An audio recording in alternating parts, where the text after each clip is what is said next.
Oi, posicionadas! Estamos de volta aqui com a segunda parte desse podcast que tá sendo assim maravilhoso. Rai, o assunto tá tremendo, né? Rendeu aqui. E aí, me conta, vocês gostaram do episódio da semana passada? Se você ainda não assistiu, você corre lá no nosso canal e você pode assistir. Vamos continuar hoje aqui num bate-papo especial. E aí a gente tava onde? Me perdi já. Na chegada da Elo.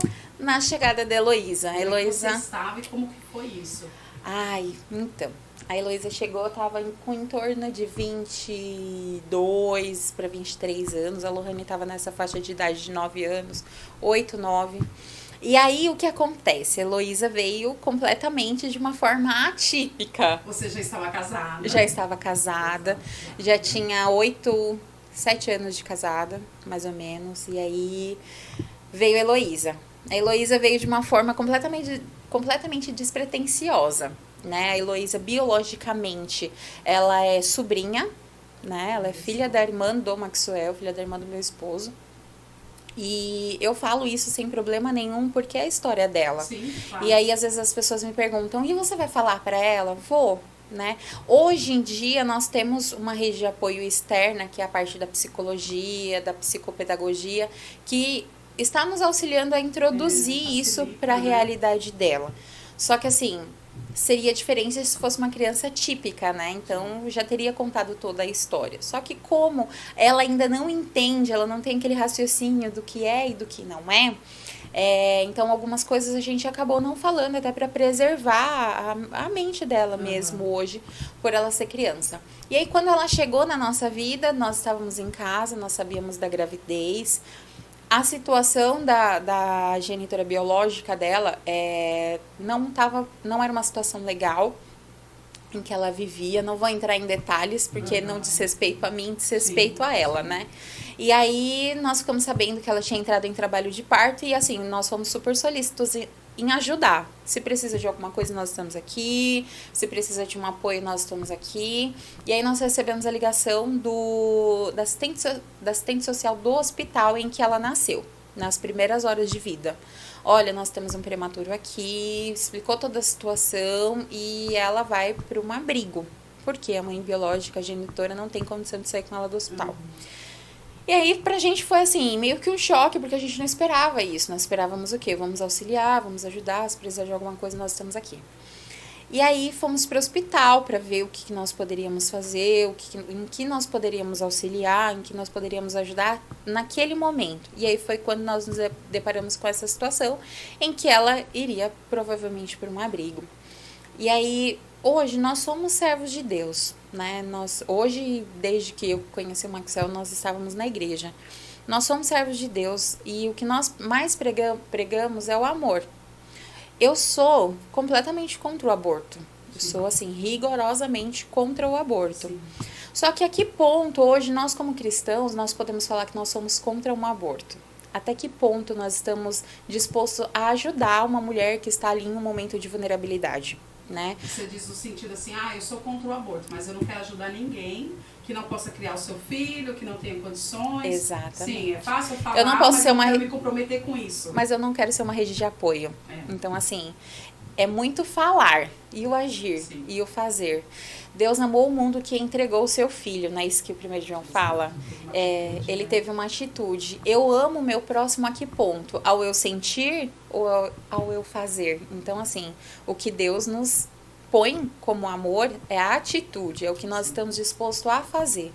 Então, eu sou completamente contra o aborto. E ali eu poderia, talvez, não tive essa conversa, né, com a genitora biológica. Não aborte. Mas eu falando isso, eu faria o quê para poder ajudar? Então, assim, nós como cristãos, nós precisamos nos posicionar referente a isso. Naquele momento, o que eu pude fazer e o que o meu coração voltado a servir e já completamente cheio de amor, transbordando de amor. Nós entramos em contato com a assistente social do hospital e falamos que nós tínhamos interesse em adotar a criança, em adotar a nossa filha. extremamente burocrático. As pessoas acham, ah não, é super fácil. Ah não, você vai lá e pega. Não, não funciona assim, é extremamente burocrático. Nós passamos por toda a visitação da assistente social, do conselho tutelar. Então, assim, foram dias incansáveis de fórum pra gente conseguir, a princípio, a liberação para quando... Porque a Heloísa nasceu prematura. Então, por ela ser prematura, ela ficou alguns dias na neonatal, ela ficou na UTI. Sim. Então, nós precisávamos da autorização do juiz para que a gente conseguisse, quando a Heloísa tivesse alta, trazer ela para nossa casa. Isso seria o princípio.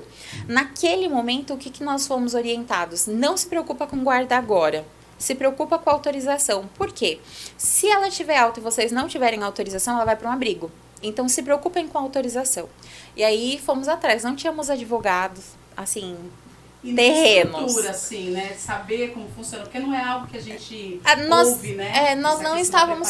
Exatamente, nós não estávamos preparados para aquilo naquele momento. Mas é como eu falei, o Senhor, ele vai nos preparando. Tudo que nós vemos hoje, em algum momento da nossa vida, nos preparou para isso hoje. Então, em algum momento da minha vida, eu já estava me preparando para aquele momento. Então, assim, o Senhor, ele é tão bom que ele coloca realmente pessoas para nos auxiliar, para dar suporte. Mais uma vez, eu falo sobre a rede de apoio, que é extremamente importante. Ninguém funciona sozinho. Jesus precisou de alguém em um determinado ponto para ajudar ele a carregar a cruz. Então, assim, é Deus o tempo todo nos mostrando que nós não funcionamos sozinhos. Você não funciona, o podcast não funcionaria sozinho se não tivesse aqui uma rede de apoio para poder apoiar esse momento. Então, isso é em todas as áreas da nossa vida. E aí, naquele momento, nós tivemos uma rede de apoio, nós tivemos alguns orientadores que nos deram algum suporte, né? Falando da parte jurídica, de como a gente poderia prosseguir. Mas até então, a gente não tinha o que fizesse, né? A gente estava esperando um encaixe em uma audiência no fórum, que isso demora um determinado ponto. Só que Deus, ele faz tudo perfeito. Tudo que Deus faz, ele é perfeito. E aí, uma audiência que demoraria em torno de 30 a 45 dias, conseguiram pra gente em 2 dias. Uau!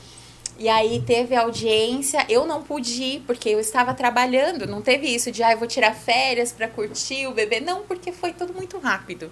Então a Heloísa nasceu numa terça-feira, quando foi na quinta-feira nós tivemos uma audiência. E tudo muito assim, isso pulando várias etapas, assim, bem resumidamente, bem enxugado para não demorar muito. E aí teve audiência na quinta-feira, o Maxwell compareceu na audiência, eu estava trabalhando. E aí foi uma juíza, uma mulher. E aí ela falou assim para o Maxwell, você tem certeza da responsabilidade que você está tomando? E aí o Maxwell falou, não, eu lembro que eu tive que fazer uma carta de próprio punho para mandar para o fórum, porque eu não pude comparecer, mas eu estava de acordo com tudo que ia acontecer. E aí na hora a juíza falou assim, então eu não vou dar a liberação para vocês pegarem ela no hospital, eu já vou dar a guarda definitiva da menor para vocês. Então assim, em 2 dias a gente já estava com a guarda definitiva. E aí, quando nós conseguimos a guarda, foi quando eu consegui visitar a Heloísa. Porque a gente não podia entrar, porque eu não tinha nenhum vínculo, né, com ela. E aí eu entrei, aí ela tava na incubadora, reclamando. E quando o bebê nasce e ele é prematuro, tem a incubadora, e aí eles chamam os pais para fazer o canguru. Sim, que aí você tira a roupa e coloca o bebezinho assim no peito. E aí eu lembro que ela estava muito inquieta na incubadora. E aí Isso é muito importante, porque a criança ela precisa desse contato. E adquirir anticorpos também. Foi o que para ela poder mostrar assim, eu tô viva.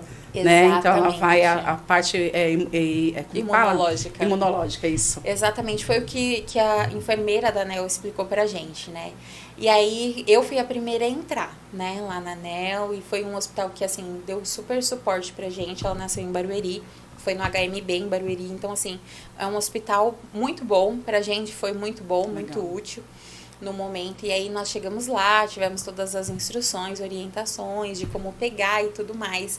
E aí eu lembro que a Heloísa nasceu, pensa, 38 centímetros. Desse tamanhozinho assim, ó, tamanho, centímetros maiores que uma régua de escola. 1,5 kg. Meu pensa, Deus. Isso aqui assim, ó, minúscula. E aí eu peguei ela e a enfermeira falou, olha, coloca ela, ajuda a adquirir anticorpos e tal, e ela inquieta. E aí eu coloquei ela no meu peito. E aí ela fez só assim, ó. Quando ela fez assim... Alguém chegou pra me proteger. E aí, no momento, sabe, eu até me emociono em falar. É como se o Espírito Santo tivesse falado, eu estou te direcionando para isso. Legal. E aí eu falei, uau, eu sou mãe. Agora eu sou mãe de novo. Acho que eu fiquei meio emocionadinha. E aí eu falei, uau, eu sou mãe de novo. E foi tudo legal, tão perfeito, gente. tão perfeito. Por quê? A Lohane sempre pediu um irmão. A Lohane, uma irmã, ela sempre foi muito pontual. Eu quero uma irmã, eu quero uma irmã. E aí o Maxwell falava, nossa, um dia se a gente tiver um filho, né? Porém, como eu falei anteriormente, a gravidez da Lohane foi tão conturbada, o parto foi tão conturbado que eu criei um bloqueio e eu falei, eu não quero. Se for pra gente ser pai, se for pra... Sempre falei pra Lohane, então peça pra Deus, porque vai ter que ser de um jeito, assim, muito perfeito. Aqui tem que vir uma criança pronta, porque, assim, de mim, esquece. E as nossas palavras têm poder. Pronta. E as nossas palavras têm poder. E veio a Heloísa, aquele serzinho minúsculo, completamente indefeso. Imagina, eu grandona. E o bebezinho assim, se perdia. Que lindo. E assim, foi uma sensação maravilhosa e é até hoje. Que lindo. Sabe? E como que foi, Rai, essa construção, né? E a descoberta, porque o seu amor foi construído. Foi construído. Eu brinco que, assim, as mães têm os 9 meses para gerar e arrumar, organizar o quarto e ter tudo aquilo. E até quando tem um casal que ele tá na fila de adoção para adotar uma criança, eles vão se preparando. Nossa preparação foi em 1 mês. Uau. Porque aí pensa, você não tá preparado para aquilo. Sim. Aí chega uma criança, eu sou mãe. E aí eu lembro que eu nesse dia que eu peguei ela no colo, que eu fiz o canguru, eu tirei a primeira foto. E foi quando eu postei no Facebook na época. E aí eu postei lá meu bebê, e aí começou uma enxurrada. O que aconteceu? Você tava grávida e eu não sabia. Porque aí eu estava no hospital, com uma camisola de hospital e um bebê recém-nascido. O que aconteceu? Você ganhou bebê, ninguém tá sabendo. Aí, pros amigos mais próximos, eu fiz questão de explicar. Para os outros, não. Porque se não estão para ajudar, não se manifestem para atrapalhar. Exato. E ainda assim, ouvi muitas críticas.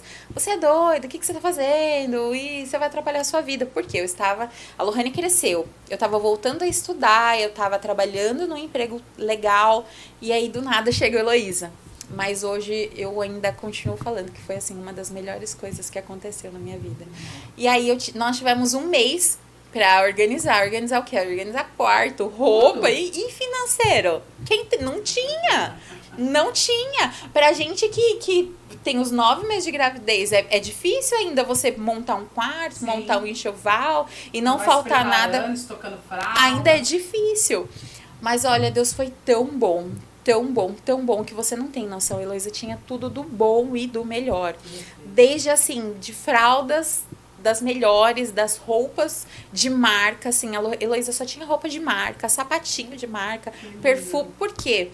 Deus, ele foi abençoando e foi chegando. E a Heloísa, ela tomava fórmula, né? Então, assim, era 2 latas de leite por semana, se não me engano. E aí sempre chegava um amigo, olha, eu trouxe um presente. O que? Eu trouxe um leite. Eu trouxe um leite e uma fralda. Você não chegou a ter leite? Não, eu não quis estimular. Sim, eu não quis estimular, por quê? Porque é um período um pouco demorado, porque você tem que fazer muitos exames de sangue para ver a compatibilidade, se tá tudo ok. E eu falei, bom, agora nós não temos tempo para isso. Nós precisamos focar em outras coisas. Nós fizemos o melhor que nós pudemos no momento que nós pudemos. E é engraçado que quando eu chegava nos lugares com a Heloísa, as pessoas olhavam para mim e falavam assim, você tá com cara de quem acabou de ganhar bebê. Você tá com cara meio inchada. Você tá... E foi uma coisa assim tão... Eu senti o meu seio doendo. Foi assim, uma coisa muito surreal. Eu acredito assim, né? Eu olho a adoção como o amor de Deus. Porque foi o que Deus fez com a gente, né? Ele nos adotou, nos chamou de filho, nos deu tudo que era de direito, né? De um filho legítimo. Então eu vejo isso um comportamento de Deus, assim, né? E assim... É lindo demais. A palavra de Deus fala, pode uma mãe se esquecer de um filho, mas todavia eu não me esquecerei de ti. E aí o Senhor nos falando isso como um pai adotivo. Sim. E aí a gente pega e fala, Jesus Cristo é o filho biológico, nós somos filhos adotivos. Nossa, mas espera aí, o porquê? Hoje, de forma alguma, comparando o meu amor pelas minhas filhas com o amor de Deus por mim, porque assim, é infinitamente maior. Mas o que eu posso falar é que assim, é um amor tão grande, que sabe aquele amor que às vezes dói?